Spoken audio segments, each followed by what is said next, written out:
Hey folks, so I just want to continue with my big mouth. So I love it. MM360 busted me by pointing out that I didn't really do a very good job at apologizing because I ended up busting on the band again at the end, and maybe it's PTSD. My sincere wish to not offend my friends is real. Okay, that's all I can say. But I thought, in order to be fun with this, or maybe be fair, or whatever, or just to just to show that I'm no, I ain't all that. I'm going to show you one of my guilty pleasures. Um, Maybe you want to make fun of me because I like this band. You know what I'm saying? And I can take it. And I'll tell you why, because the band is good. But the band I'm talking about is Scritti Politti. And I bring them up because they had a hit back in the 80s. Um, I don't even remember the name of the damn. Perfect Way, okay? That wasn't even their best song, for God's sake. That's always the case. The hits are really never the best song. But the band had a history before that, and I found out about Scritti Politti when they were indie. New Musical Express, at the end of the year, they would make these lists of, because DIY and indie, and at the end of the 70s, that was all the rage. And so that was my Bible. And they said, these are the indie records that you need to hear. And one of them was Scritti Politti's very first record. And I sought it out, found it, and bought it. This is handmade by the band. They Xeroxed these covers. They stamped the labels on the records themselves. Completely homemade on a copying machine. The records are political in nature. I cannot remember exactly what the topic of this one is. But what I'm saying is, you can make fun of me about liking Scritti Politti because they had a big 80s hit and they had funny hair. But they started out very, with an agenda.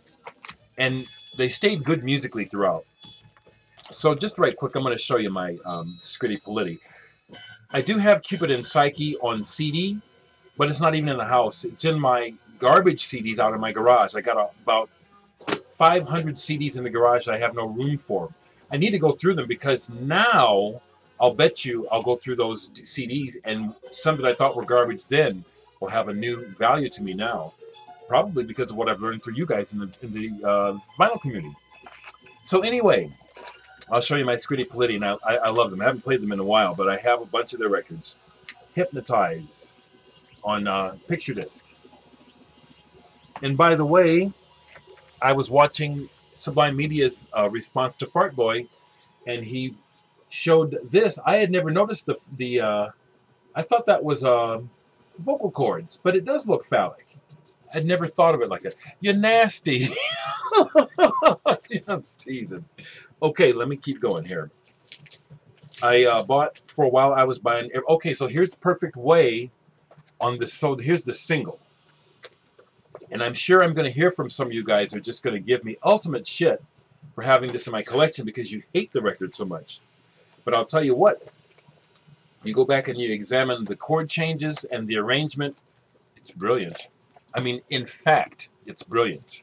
It's very, very good work, which is what I'm basing all my comments on, is as much objective information that I can. Here's Would-Be's by Scritti Politti. Great song, great band. Matter of fact, I would say that, if you haven't heard, if all you've heard is Perfect Way, and that's what you're basing your diss on, listen to some of these other songs. Your opinion may not change, but I'd say give them a listen. And here's the other 7-inch I have by him, which is Absolute. I love this song. Absolute. On a UK Virgin. Yeah, these guys are not cool. They don't have any cool quotient. They're good. And that's why I like them. This music, when I hear the chord changes and the sound of the keyboards and the changes, it makes me think of ambrosia exploding with flavor in my mouth. It's just bursting with melody. Hypnotize. Love this. And then here is early, again, another early Scritti Politti. This, I think, is their first album, Songs to Remember. Not pop at all. Really good. Matter of fact, here's another early single of theirs when they were still doing the agit-prop, political rock. Pretty long release. I think this is on Rough Trade. Check this stuff out. The last couple things I'll show are a couple of singles and one album I have by them on vinyl. Here we have The Word Girl. This is really good stuff. Really good. Would Be's on 12-inch, Green Guard side.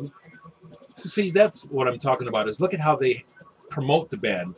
Put Mr. Pretty Green on the front, try to be a sex symbol. That stuff, you know, I mean, it's part of being human. It's okay, but still, to me, it's a lower aesthetic, you know. Is this about music or is this about image? And obviously, when it comes to money, the only thing that matters is how can I make you spend your money on my product? And there's the pretty face to do it. But is the music good? In my opinion, this is very good. Has it aged well? Not really. It's got that 80s sheen to it. And here's one more 12-inch single I have. So in a way, this is continuing with some 12 inches. I just have a bunch of 12 inches by the artists that I love. And here's a 12-inch single of Perfect Way. Is there an extended mix on here? Yeah. The Way Perfect mix, a 7-inch mix of the song.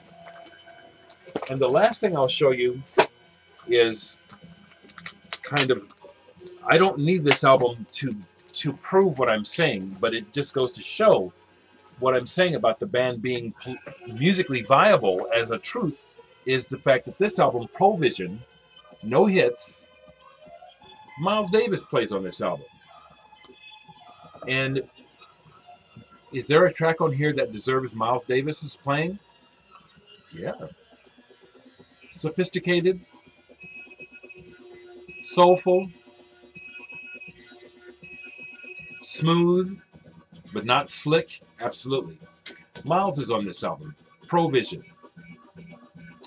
So, like I said, I guess that's probably the only thing I can consider a guilty pleasure. I used to think that Gordon Lightfoot was my guilty pleasure, but I've discovered here that you people understand how great that man is, how fantastic Gordon Lightfoot is.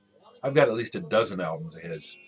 And I haven't seen him in concert in a long time, which is fine. I saw him in his heyday in the 70s, and I couldn't stop crying. It was so beautiful. So beautiful. So, anyway, another video for you. Kind of a short one. Talk to me, people. Talk to me.